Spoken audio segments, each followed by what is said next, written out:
Sorry for delay. Last 2 days में हमने EMRS में जो क्वेश्चंस गलत आए थे उसमें हम डिस्कस कर रहे थे। ठीक है, तो दैट्स वाई हम ये क्वेश्चन अपलोड नहीं कर पाए। क्वेश्चन नंबर 101 नहीं है, ये 151 होगा बेसिकली, बिकॉज हमने लास्ट क्लास में 50 क्वेश्चंस किए हुए थे जो कि HTET के आपके पेपर में आया था। ठीक है, वैसे पेपर इजी था और कुछ क्वेश्चन जो है वो टफ भी थे। सॉरी, एनवीएस के अपन ने किया हुआ था 2022 15 दिसंबर में जो पेपर आया हुआ था वो अपन ने किया हुआ था। ठीक है, नेक्स्ट पे चलते हैं। Installation charges of newly purchase machinery have been debited to machinery account. It is, ये क्या है? इंस्टॉलेशन चार्ज जो है नए मशीन का, उसको हमने मशीन अकाउंट में डाल दिया, तो ये क्या, ये एक एरर है? नहीं, ये किसी तरह का एरर नहीं है, so option A will be correct answer. 102, a purchase invoice for 1250 was entered in the purchase book at rupees 1520, is it called? आपने अमाउंट जो है 1250 रुपए, वो आपने 1520 रुपए लिख दिए, विच मीन्स आपका एक क्या बोलते हैं, अमाउंट गलत हुआ है, बाकी आपने सारी चीजें सही करी हुई है। तो आपका जो वो है ये कमीशन पे आता है। ठीक है, error of commission, so option B will be correct answer. 103, secret reserve can be created through. एक सीक्रेट रिजर्व क्रिएट किया जा सकता है कहाँ से? तो सीक्रेट रिजर्व बेसिकली क्या होता है? ऐसा रिजर्व जो दिखाई नहीं देता है। तो दिखाई नहीं देता है, उसके लिए अपन क्या करते हैं, अपने एसेट्स को ज्यादा में दिखाते हैं। ठीक है, एसेट्स को ज्यादा में दिखाइए, सॉरी एसेट्स को कम में दिखाइए। जैसे कि मेरे पास है 100 रुपए, मैं लोगों को बोल रहा हूँ मेरे पास 85 रुपए है। ठीक है, वैसे ही इसका जो वो है लाइबिलिटीज हैं, उसको आप ज़्यादा दिखा दीजिए। ठीक है, कि मैं किसी का बैंक का लोन है, तो मेरे ऊपर बैंक का लोन 100 रुपए है, लेट सपोज मैं बोलूंगा मेरे ऊपर बैंक का लोन 200 रुपए है। तो इस तरह से अपने बैलेंस शीट को मॉडिफाई करना, it is nothing but creating a secret reserve. Okay, so option D will be correct answer, under valuation of asset and over valuation of liabilities. Next question is, general reserve is created from. General reserve कहाँ से create किया जाता है? तो आपको पता ही है, general reserve basically it is a profit of regular general business. ठीक है, जिसमें जनरल बिजनेस कर रहे हो आप, रेगुलर बिजनेस कर रहे हो आप, उसकी प्रॉफिट है। और उसका प्रॉफिट जो होता है उसको हम बोलते हैं रेवेन्यू प्रॉफिट। कैपिटल प्रॉफिट जो आपका होता है वो आप किसी कैपिटल मशीनरी ये सबको बेच के जनरेट करते हैं। ठीक है, है ना? तो ये होता है रेवेन्यू प्रॉफिट, इसका आंसर ही आंसर हो जाएगा। नेक्स्ट क्वेश्चन में चलते हैं। 105, which of these is an appropriation of profit. इनमें से कौन सा एप्रोप्रिएशन है प्रॉफिट का?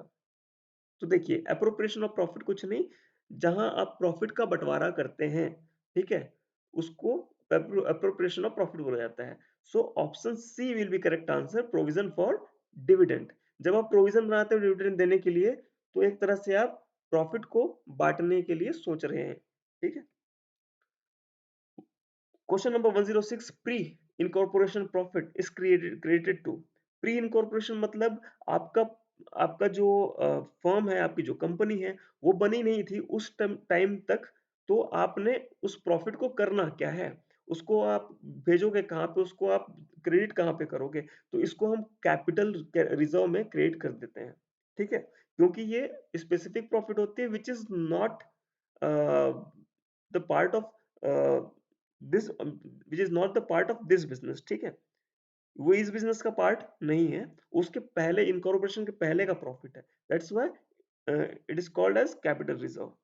और जो प्री इनकॉर्पोरेशन एक्सपेंसेस होते हैं उसको हम मिसलेनियस एक्सपेंस के नाम से जानते हैं, और वो सारे के सारे आपके एक तरह से लाइबिलिटीज जो होती हैं उसमें आ जाते हैं, सॉरी एसेट जो होते हैं उसमें आ जाते हैं। ठीक है, question number 107, which of the following expenses will be allocated on time basis? कौन से एक्सपेंस जो होते हैं वो टाइम बेसिस पे अलॉट होते हैं? So option D will be correct answer. Salary हो गया, वेजेस हो गया, इंटरेस्ट हो गया, सारे के सारे टाइम बेसिस पे अलॉट होते हैं। सैलरी आपको हर महीने देनी है, वेजेस आपको हर डे देना है या हर वीक देना है। इंटरेस्ट जो होता है वो आपका वीकली होता है, सॉरी मंथली होता है, 3 मंथ वाला होता है, हो सकता है 6 मंथ वाला हो सकता है, या फिर ईयरली भी हो सकता है। Sorry, which of the following is not depreciated? कौन सी एक चीज डेप्रिशिएट नहीं होती है? तो आपको सबको पता है कि लैंड जो होती है वो डेप्रिशिएट नहीं होती, वो हमेशा एप्रिशिएट होते रहती है मार्केट में। 109 है, which of the following is not based upon expectation? कौन सा एक एक्सपेक्टेशन पे बेस्ड चीज नहीं है? ठीक है। सो द हिस्टोरिकल वैल्यू, जो उसकी एक्चुअल वैल्यू है, जिसको जिसमें आपने उसको खरीदा था, it is not your expected value. Okay, it is the value that you have paid. Question number 110, amount set aside to meet losses due to bad debt is called? एक ऐसा amount जिसको आपने साइड में रखा हुआ है कि bad debt अगर होगा तो मैं इसको यूज कर लूंगा, अगर बैड डेट के कारण लॉस होगा तो मैं इसको यूज कर लूंगा। It is nothing but provision. जब आप अपने प्रॉफिट को, है ना, प्रॉफिट का एक हिस्सा इस तरह से संभाल के रखते हैं कि जिसमें आपको पता है कि ये लॉस हो सकता है, उसके लिए आप संभाल के रख रहे हैं, दैट इज प्रोविजन। यहाँ पे एक और चीज समझ लेते हैं, रिजर्व किसको बोलते हैं? रिजर्व वो होता है जिसमें आप बस प्रॉफिट को संभाल के रखते हैं कि कुछ भी हो जाए तो उसके लिए यूज हो जाएगा। मतलब जब आपको पर्पस पता नहीं है, दैट इज रिजर्व। जब आपको पर्पस पता है, it is provision. Question number 111, which among the following assets is not depreciated? कौन से एसेट जो है वो डेप्रिशिएट नहीं होता? अगेन सेम क्वेश्चन आ गया हमारा, ये हमारा एच टेट में आया हुआ क्वेश्चन है, so option A will be correct answer. So question number 112, depreciation क्या है? सो डेप्रिशिएशन एक प्रोसेस है अलोकेशन का, है ना, जिसमें हम मशीन के कॉस्ट को अलोकेट करते हैं टू द यूजफुल लाइफ।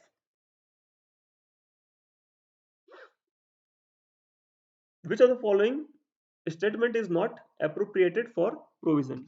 कौन सा एक जो स्टेटमेंट है वो appropriate नहीं है प्रोविजन के लिए? Okay, so option D, provision is created for strengthening the financial position of the business.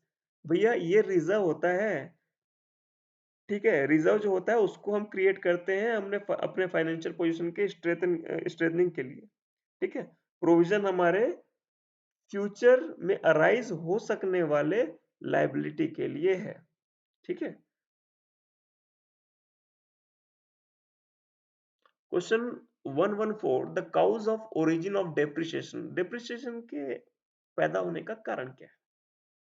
तो डेप्रिसिएशन के पैदा होने का कारण है ऑब्सोलेंस। ऑब्सोलेंस बोलने का मतलब जब एक मशीन एक समय के बाद काम करने के लायक ही नहीं रहेगी। Okay, so it is the main reason. 115, in which method the balance of asset account will never be zero? कौन सा ऐसा मेथड है जिसमें बैलेंस ऑफ एसेट जो होता है वो कभी भी जीरो नहीं होता? हम सबको पता है return down value method, obviously इसमें कभी भी एसेट की वैल्यू जीरो नहीं होती है। Question number 116, which reserve is not capital reserve out of the following reserves? कौन सा एक रिजर्व कैपिटल रिजर्व नहीं है? तो जो आपके under valuation of closing stock जो होता है वो आपका कैपिटल रिजर्व नहीं होता। सीधी सी बात ले लो, आपका जो क्लोजिंग स्टॉक होता है वो क्या होता है? वो आपका नॉर्मल रेगुलर होने वाली चीजें होती हैं। तो रेगुलर होने वाली चीजों के लिए जो रिजर्व बनाते हैं, तो वो रिजर्व्स को अपन क्या बोलते हैं? Revenue reserve. Okay, question number 117, depreciation is caused bye? ये तो अभी पढ़ा था कुछ देर पहले। तो use of asset, amount set apart to meet probable losses on account of bad debt is अभी करा हुआ है, it is nothing but provision. A bill of exchange contains A or N, तो bill of exchange क्या contain करता है? So option B will be correct answer, unconditional order, ठीक है। Retirement of a bill of exchange means, एक bill of exchange के retirement का मतलब क्या होता है? तो इसका मतलब होता है pre mature payment of bill. A bill of exchange drawn by the creditor upon his debtor, एक बिल ऑफ एक्सचेंज है जो क्रेडिटर के द्वारा अपने डेटर में ड्रॉ किया गया है, इसको हम क्या बोलते हैं? इसको हम ऑर्डर टू पे बोलते हैं, क्रेडिटर डेटर को क्या बोलता है, भैया मुझको दो, which means order to pay. What is the maximum number of parties that can be there in the case of bill of exchange? ये अब भी आया हुआ क्वेश्चन है, EMRS में पूछा गया था, ठीक है। So the answer will be 3. Question number 123, bill drawn and accepted payable after 3 months are called. Bill draw किया गया है, एक्सेप्ट भी कर लिया गया है, पे करना है 3 महीने के बाद, उसको क्या बोलते हैं? उसको हम बोलते हैं यूसेंस बिल। ये थोड़ा सा चलिए समझते हैं इसके बारे में। अकोमोडेशन बिल क्या होता है? अकोमोडेशन बिल वो होता है जो आपको किसी के बस ऐसे ही समझ लीजिए हेल्प करने के लिए आपने बना दी। ना ही आपके बीच क्रेडिटर डेटर वाला रिलेशन था, ना कुछ। आपने बस बना दी हेल्प करने के लिए, तो उसको अकोमोडेशन बिल बोलते हैं, ठीक है। इंटरजेनियस बिल जो होते हैं वो हुंडी-वुंडी जो होता है उसको बोलते हैं। यूसेंस बिल जो होता है वो आपका बिल ऑफ एक्सचेंज होता है, ठीक है। और सप्लाई बिल जो होते हैं, सप्लाई बिल बेसिकली उस तरह के बिल होते हैं जब आप किसी चीज को सप्लाई करते हो, जैसे कोई सप्लाई कर रहा है तो सप्लाई के साथ जो जाती है दैट इज सप्लाई बिल। ये इस क्वेश्चन में फिट नहीं बैठता सप्लाई बिल। बाकी 3 बिल इस क्वेश्चन के लिए सही ऑप्शन हो सकते हैं। So the option C will be correct answer, ठीक है। On 1 May 2009 Vivek draw a bill on Bhaskar for 3 month. Its due date is 1 मई से लेके 3 महीना गिन लीजिए। 3 महीने की बात बोली गई तो मई के बाद जून, जुलाई, तो अगस्त का फर्स्ट फर्स्ट ऑफ अगस्त आपके लिए सही डेट रहेगा। लेकिन 3 दिन हमको क्या बोला है, ग्रेस डे भी देने होते हैं, तो 4 अगस्त हमारा सही आंसर हो जाएगा। Option D will be correct answer. 125 an ambiguous instrument is one. एक एम्बिगुअस इंस्ट्रूमेंट कौन सा है, ठीक है। So option C will be correct answer, that may be treated either as a bill और अ प्रोमिसरी नोट, ठीक है। ये एक बिल की तरह ट्रीट किया जा सकता है या फिर प्रोमिसरी नोट की तरह ट्रीट किया जा सकता है। Which of the following negotiable instrument is not recognized under the Negotiable Instrument Act 1881? So the answer will be Ashah Jog Hundi, written in Gujarati. ये सारे इंडिजिनियस जो आपके बिल्स होते थे पहले, उनका पार्ट है। तो ये आज के डेट में नहीं चलते, ठीक है। नेगोशिएबल इंस्ट्रूमेंट एक्ट के तहत आप बिल ऑफ एक्सचेंज लिख सकते हो, जो कि एक कॉमन लैंग्वेज में होनी चाहिए। यहाँ पे हिंदी लिखा हुआ है तो ऑब्वियसली हिंदी इंग्लिश चलेगा सारा। उर्दू में भी लिख सकते हैं, कोई ऐसा लैंग्वेज जो कि ज्यादातर लोग यूज करते हैं। हिंदी हो गया, अ, आपका उर्दू हो गया, या फिर किसी पर्टिकुलर लैंग्वेज जैसे कि तमिल में ले लीजिए, है ना, केरला वाला जो होता है मलयालम वो ले लीजिए, कुछ छत्तीसगढ़ में छत्तीसगढ़ी चलती है तो उसको ले लीजिए। किसी भी लैंग्वेज में हो सकता है, बट वो अभी अभी की लैंग्वेज होनी चाहिए, ठीक है, और अभी के टाइप का होना चाहिए। प्रोमिसरी नोट ले लीजिए, चेक ले लीजिए, ये सारी चीजें अभी होती है। शाहजोगुंडी पहले होती थी। Question number 127, a bill which is payable by the drawee on the maturity date after a certain period is known as, ठीक है। तो उसको हम बोलते हैं यूसेंस बिल। अभी कुछ देर पहले ही पढ़ा था। 128, कितने डे होते हैं ग्रेस के, 3 दिन होते हैं।